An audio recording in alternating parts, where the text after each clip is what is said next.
Ça sent la menthe fraîche et le citron vert. Ça sent le cocktail star du moment. Ouais, le mojito, Damien. Alors on y va, on est parti. On y va. Alors dis-moi, explique-moi. Alors un verre, on va mettre une cuillère de sucre roux. D'accord.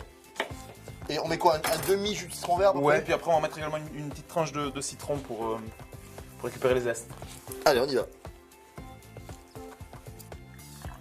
Hop. Un petit peu épaisse, la coupe en Là, deux. tu peux la couper en deux. Tac.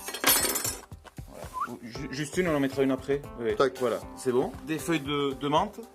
Alors combien pour un cocktail à peu près? Ça dépend, moi je l'aime bien mentholé, donc on va On y dire va. une douzaine. 10-12 feuilles de menthe. Voilà.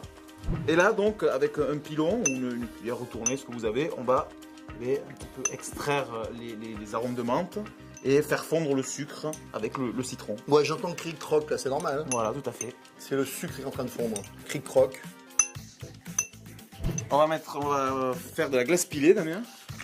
Alors vous avez une machine. Sinon, si on n'a pas de machine, on a le droit de mettre des glaçons. On peut mettre des glaçons évidemment.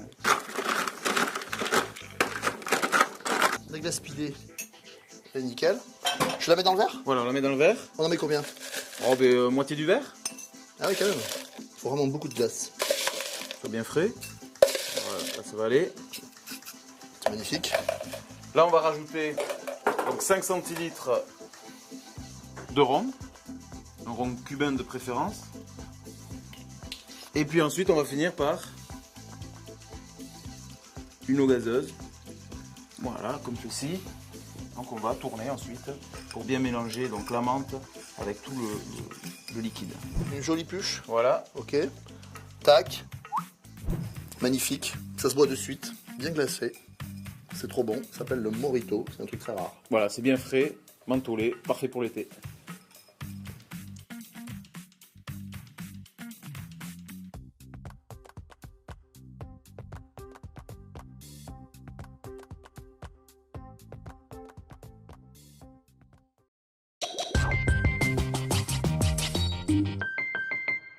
Sur un apéro dînatoire, les enfants se jettent dessus. La madeleine au jambon. Bien évidemment. Allez, je te montre. On va commencer l'appareil à madeleine salée. Tu vois, c'est très très simple. Tu vas mettre la D'accord. farine. Donc Tu vas voir. jusque là, ça va. Nickel. Tu vas mettre une belle pincée de sel. Tu vas mettre un beau tour de poivre du moulin. C'est parti. La levure chimique. D'accord. D'accord, c'est important, c'est ce qui va faire pousser la madeleine. Voilà. Tu remues pour bien mélanger l'ensemble. Et alors je vais mettre, regarde, le lait. Je vais mettre le beurre fondu. Et tu vas commencer à remuer en partant du centre. Et j'ajoute les œufs pendant que tu commences à... Ah, d'accord. Voilà. Et on fait effondrer les bords. Et ça c'est une technique qui te permet de ne pas avoir de grumeaux. Tu vois, c'est nickel. C'est impeccable. Zéro grumeaux. Faut pas trop le travailler. Une fois que c'est bien mélangé, c'est bien homogène. Ok. Donc là, on va mettre le jambon Entre en jambon. petit dé.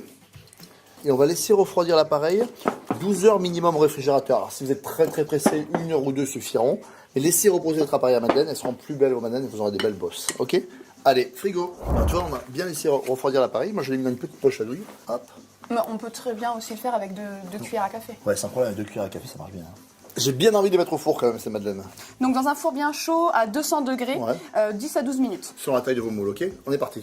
T'as vu, elles sont vraiment magnifiques, nos madeleines. Elles sont très belles et écoute-moi, je pense qu'il n'y aura pas que les enfants qui vont se jeter dessus. À vos fourneaux.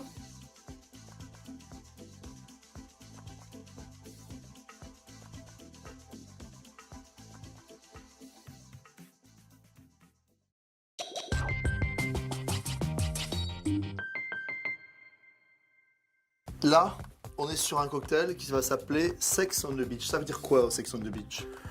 On le dira pas, Damien. Ok, alors on y va, par contre c'est super bon. C'est parti. Voilà, donc on va commencer par mettre des glaçons dans la grande timbale du shaker. Alors on y va. Hop. On va mettre donc le mélange de produits. Donc on va commencer par le jus d'orange, 4 centilitres. Ok.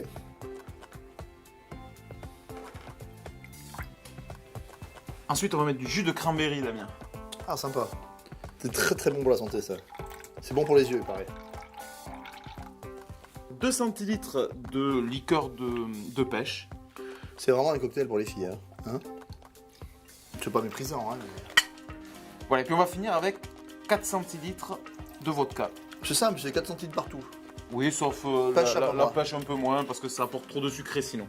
On verse ça dedans? Attends, d'abord on va égoutter les glaçons. Ah oui, d'accord. Il faut pas que ce soit trop... Voilà, regarde, sinon tu vas avoir toute l'eau des glaçons qui vont... Ça va, on est allé vite. Hein. Ouais. Nickel. Alors moi, pour un effet, on verse ça dedans. Et là, attention, séquence émotion. Voilà. Bon, bah, la piscine, là, bien. On risque rien là. On risque rien, hein, du tout. En fait, il fait bien le shaker, hein, d'accord? Ce qui est super important. Voilà. On ouvre. Voilà, ça a bien moussé. Nickel, là, c'est bien été shaké. Hein. Voilà, et puis on va verser notre sex on the beach. Et si vous êtes très gourmand, vous pouvez rajouter un tout petit peu de zeste d'orange. Un petit décor. Donc c'est un cocktail simple, rafraîchissant et idéal pour boire à deux sur la plage. C'est nickel. Allez, on y va.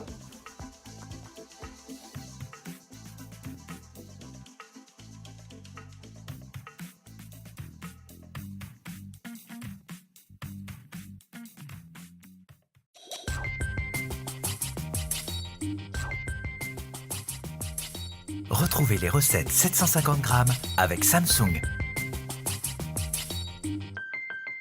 Connaissez-vous la fameuse recette à base d'olive noire? Et d'anchois aussi. Ah oui, la tapenade. Alors on vous montre, vous allez voir, c'est trop simple. Il faut juste avoir un bon mixeur. On va mettre des olives noires, Dénoyauté. dénoyautées. On va rajouter quelques anchois, là, ces anchois au sel qu'on a dessalés. Hein. D'accord. Comme ça, la tapenade ne sera pas trop salée. Voilà, c'est important, hein, on Ouais. rajoute pas de sel. Hein. Les olives, c'est salé, les anchois, etc. Et les capres aussi, c'est salé. Alors, on met des capres au vinaigre pour l'acidité. Je mets ma main, parce qu'on Voilà, va pas tout mettre. voilà. C'est vraiment, il y a des gens qui aiment les tapenades un tout petit peu plus acides, un tout petit peu plus texturées. C'est vraiment à vous de faire la tapenade que vous aimez. Nous, on vous montre vraiment les principes de base. On va rajouter un tout petit peu de citron, de jus de citron. Moi, j'adore, c'est pour l'acidité, pour avoir une tapenade qui soit bien fraîche. Un petit tour de poivre du moulin. On peut mettre une toute petite gousse d'ail, un tout petit peu d'ail si on aime, hein, d'accord? Ça, c'est comme vous aimez. On va mettre un joli Filet huile d'olive. C'est important qu'il y en ait pas mal. Parce que c'est ce qui va apporter le liant et c'est ce qui va faire que ça, vous allez avoir une pâte plus ou moins épaisse. Plus vous allez ajouter de l'huile d'olive, plus vous allez avoir une pâte qui sera un petit peu plus liquide. On ferme. Voilà. Et on va mixer. D'accord? On mixe bien fortement. Je crois qu'elle est impeccable. Hein. Regardez. Parfait. On a une tapenade, ça sent très bon déjà. C'est frais parce qu'il y a le jus de citron, tout ça. Alors l'ail, comme on vous a dit, hein, c'est facultatif. C'est si vous aimez, il y a des gens qui n'aiment pas l'ail, donc on n'en a pas mis. Voilà, regardez la texture. On a une texture de tapenade là, qui est un petit peu ferme, mais c'est vraiment la bonne texture. Après, vous pouvez faire un tout petit peu plus liquide. Et si vous aimez une tapenade un peu plus légère, vous pouvez aussi mettre quelques cuillères à soupe d'eau pour avoir une tapenade bien émulsionnée et un petit peu moins épaisse. Vous avez vu? C'est simple, il vous reste à tartiner sur les tranches de pain grillé. Et là, ça s'appelle? La tapenade du bonheur. Exactement.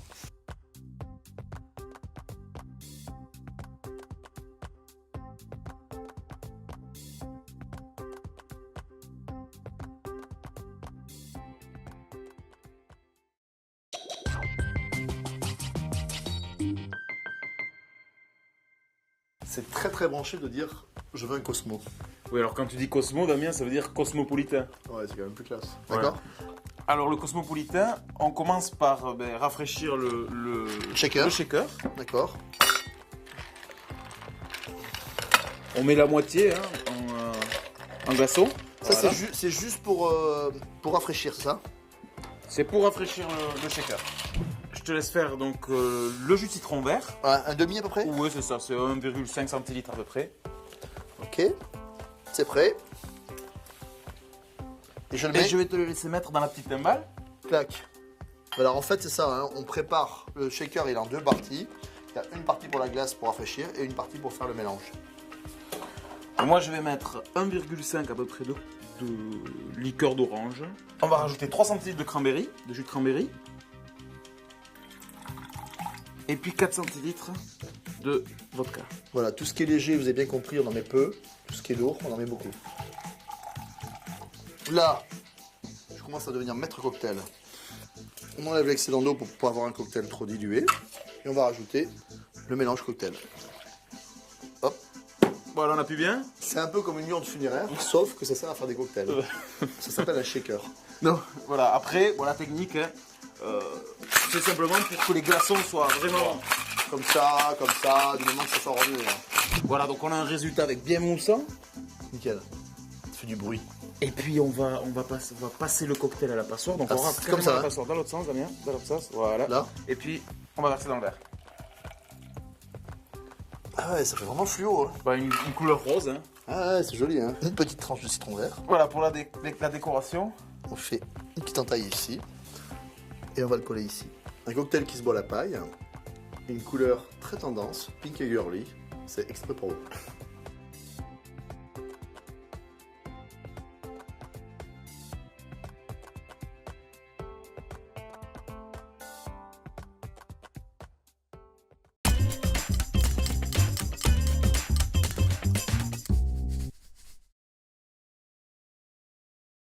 Isabelle, ce sont tes enfants gourmands que l'on entend? Oui, bah oui, c'est mercredi aujourd'hui. Qu'est-ce qu'on fait? On va faire une recette rapide. Ça te convient à base de thon, pommes purée? D'accord. On va faire des petites croquettes. Génial. Rien de plus rapide, rien de plus simple. Tu démarres par la purée. On va aller au plus simple, au plus rapide, avec des flocons de pommes de terre. Oui, alors ça fait vraiment la recette Hein? du placard. Oui. Vite faite. Pour le mercredi, moi, ça me va très D'accord. bien. Donc là, la purée est prête. Je mets la purée dans une assiette et en fait, on va la mettre au frais. Exactement, tu l'étales bien, qu'elle puisse se refroidir le plus rapidement possible. Le thon, on va tout d'abord l'égoutter, D'accord. et puis on va l'émietter.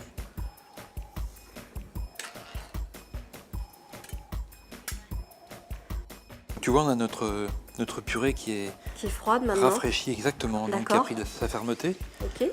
Donc ce qui était vraiment idéal pour qu'on puisse associer et le fromage et le thon émietté. Donc écoute, je vais mettre un peu de parmesan. Là, on a pris parmesan et mental. Oui. Je peux finir les restes de fromage. Ah Mimolette oui. vieille, gouda. Complètement. Ah, au des choses contraire. comme ça. Donc là, la boîte de thon naturelle. Oui. Clac, Superbe. je la mets dedans. Tu mélanges. Super Isabelle. Donc ce qu'on va faire maintenant, tu vois, on va préparer les petites quenelles. Donc on va recouvrir le fond d'une assiette hein, D'accord. avec de la chapelure. Ok. Notre petite chapelure. Là, Ah oui, comme ça, elles vont être panées en fait. Exactement. Je vais bien la répartir. Puis on va faire les petites quenelles. Tout simplement, regarde, tu vois, avec 2 cuillères. Ouais. Et on va les déposer dans la chapelure. C'est trop mignon. Comme ça, tu les enrobes bien, tu vois, Oui. délicatement. Putain, c'est une super recette. Hein. Donc du coup, tu mets un petit peu d'huile au fond de la Tu mets un la peu d'huile tarte. au fond du plat à tarte, tu vois. D'accord. Puis on va bien répartir nos petites croquettes hein, dedans. Je C'est un pense peu que- l'atelier du mercredi, ça. C'est mieux que la pâte à modeler. Donc là, j'ai préchauffé le four à 180 degrés, Oui. c'est-à-dire thermostat 6, comme tu m'as demandé. Oui, c'est cela. On les fait cuire combien de temps? Écoute, on va en gros 6-7 minutes de chaque côté. Donc en fait, tu les mets un peu sur le papier pour absorber. Regarde, moi j'ai fait une petite salade là, comme tu m'avais dit, pour aller Impeccable, avec. hein, c'est très coloré. Hein. Ah. Bah écoute, un grand merci pour cette recette de croquettes du mercredi. C'est une super idée. Je t'en prie Isabelle, Et puis, ça sent super bon. la gourmandise de rendez-vous, tu crois? Bon, tu fais une bise aux enfants? Ça marche. À bientôt. À bientôt. Au revoir. Les enfants à table.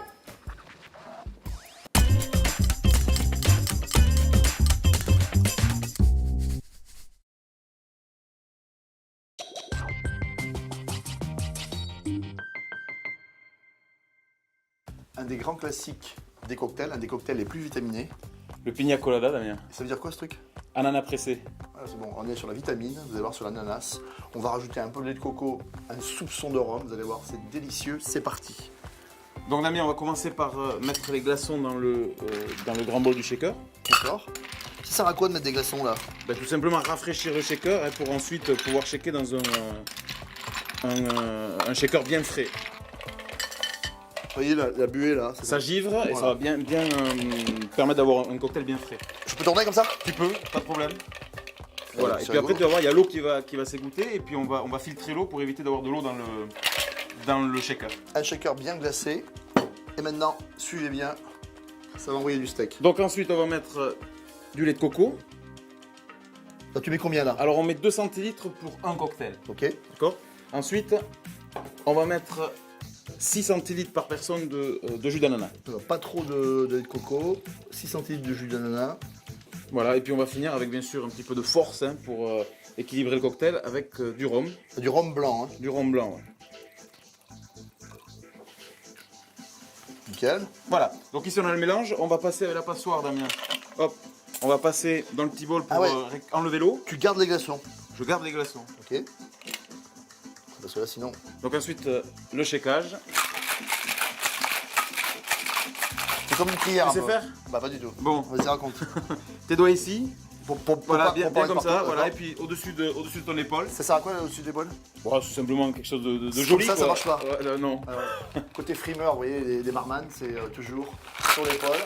Ça nous permet de vendre le cocktail beaucoup plus cher s'il a été shaké au-dessus de l'épaule. En dessous de la ceinture, il a 2 €. Au-dessus, le cocktail, c'est à partir de 6 €. Ok? Voilà, on va arrêter parce que sinon les glaçons vont. J'ai les mains froides. C'est normal? Les glaçons vont fondre. On ouvre. Vous voyez, ça a bien moussé. Ah, Ça a bien moussé, c'est le lait de coco qui fait ça. La passoire. Alors attends, il y a 2 écoles. Il y a l'école, je sers ça de suite direct et je bois comme ça. Et souvent dans les bars, on rajoute 2-3 petits glaçons. Ça vous permet de patienter un tout petit peu et de boire votre cocktail bien frais. Voilà. Mais vous, ça c'est facultatif. Et ensuite, Tout simple. voilà. Alors vous avez le droit de mettre, ça c'est ma touche de cuisinier, un tout petit peu de zeste de citron vert pour un petit peu plus de fraîcheur. Voilà. Et, miracle, petite brochette d'ananas. Tu l'as taillée comme ça, c'est ça, Éventail, ouais, voilà. en éventail. Et on la pose ici. Voilà. C'est beau, c'est bon. Ça s'appelle la pina colada, à consommer avec modération et de temps en temps.